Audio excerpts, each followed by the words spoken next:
नमस्कार, आप देख रहे हैं चौकस भारत और मैं ब्रजंत। सत्ता तो परिवर्तन हुए, मंत्रालय भी बदला और मंत्रालय में आसीन होने वाले जो चेहरे हैं उसमें भी परिवर्तन हुए। और जैसे ही चेहरे बदले, पूरी व्यवस्था बदलने की ओर अग्रसर दिखाई दे रही है।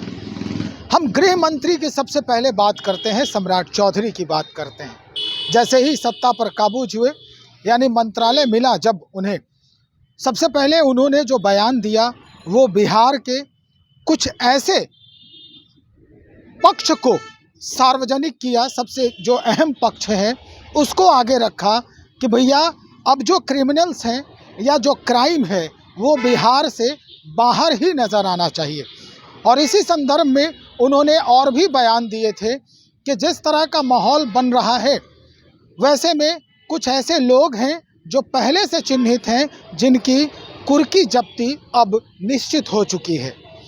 इस बात को लेकर, कार्रवाई को लेकर जब डीजीपी बिहार से बातचीत हुई तो इस पर मुहर लग गया। डीजीपी बिहार विनय कुमार से बातचीत के दौरान पत्रकारों ने कई सवाल कर दिए।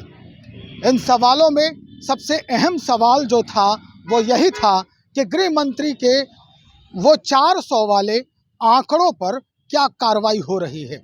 हम सुनवाते हैं सीधा डीजीपी की ही जुबानी, क्या कह रहे हैं वो। लोगों ने देखा ही होगा कि किस प्रकार से crime against women, organise crime, जो ऑर्गेनाइज क्रिमिनल्स हैं उनकी संपत्ति को कैसे जब्त किया जाए, इन सभी बिंदुओं पर विस्तार से चर्चा हुई है और उस सभी पर अमल किया जा रहा है। सर, 400 लोगों का हिट लिस्ट बनाया गया है सर। हिट लिस्ट नहीं है, 400 लोगों की संपत्ति जब्त करने के लिए न्यायालय में प्रस्ताव समर्पित है। न्यायालय उस पर विचार कर रही है और 1200-1300 और लोगों को चिन्हित किया गया, उनके कागजात तैयार हो रहे हैं जो अपराध से संपत्ति अर्जित किए हैं। उनमें 400 का प्रस्ताव हम लोगों ने तैयार करके न्यायालय में भेज चुके हैं और बाकी 1200-1300 पे कार्रवाई हो रही है। इसमें liquor mafia, sand mafia, contract killers, इस प्रकार के बहुत सारे अपराधी। सर, गृह मंत्री ने एक खास एंटी रोमियो स्क्वाड का गठन की बात कही है सर, जो लड़कियों की सुरक्षा पर। हाँ, उसके लिए जितने इम्पोर्टेंट स्कूल्स हैं, कॉलेजेस हैं, वहाँ पर हम लोग करीब 2000 स्कूटी खरीदने जा रहे हैं। इसी वर्ष खरीदा जाएगा और उस पर हमारी जो महिला पुलिस पदाधिकारी, महिला पुलिसकर्मी है, वो स्कूल जाने के समय और स्कूल में छुट्टी होने के समय वहाँ पर गश्ती करेंगी और किसी भी प्रकार के अवांछित हरकतों में शामिल जो व्यक्ति होंगे उन पर कड़ी कार्रवाई करेगी, कानूनी कार्रवाई करेगी, निरोधात्मक कार्रवाई करेगी। Thank you. साफ हो गया होगा कि आखिर ये जो कहानी है अब कहाँ जाकर रुकने वाली है।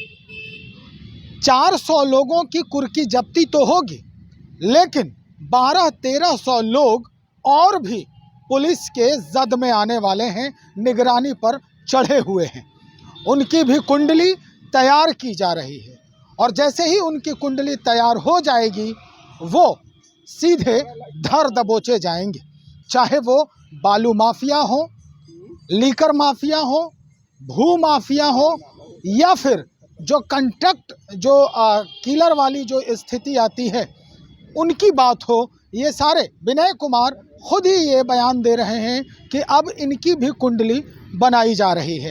रोमियो स्क्वाड की बात की गई। जिस तरह का माहौल बन रहा है बिहार में, अब निश्चित तौर पर जो भी लोग हैं घर से जो पढ़ने जाती हैं, जो बच्चियां हैं घर की, वो अब बिल्कुल बेफिक्र नज़र आएंगी। इस पर भी चर्चा करते हुए कहा कि अभी जो बिहार पुलिस है वो 2000 स्कूटी खरीदने वाली है और ये स्कूटी जो है वो महिला पुलिस बल को जिम्मे कर दी जाएगी।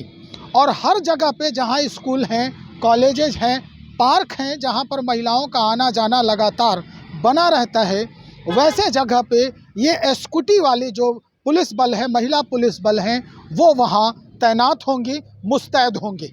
और ऐसे में अगर किसी तरह की कोई भी अप्रिय घटना होने वाली है तो उसकी सूचना पुलिस बल को पहले लग जाएगी। यानी अब निश्चिंत होकर जो घर की बहू बेटियां हैं, बच्चियां हैं, वो बाहर निकल सकती हैं, विद्यालय जा सकती हैं या फिर पार्क में जो कहते हैं घूमने जाना, सुबह के टाइम में और शाम के टाइम में जो लोग जॉगिंग करते हैं उनके लिए भी ये खासा महत्वपूर्ण खबर हो सकता है।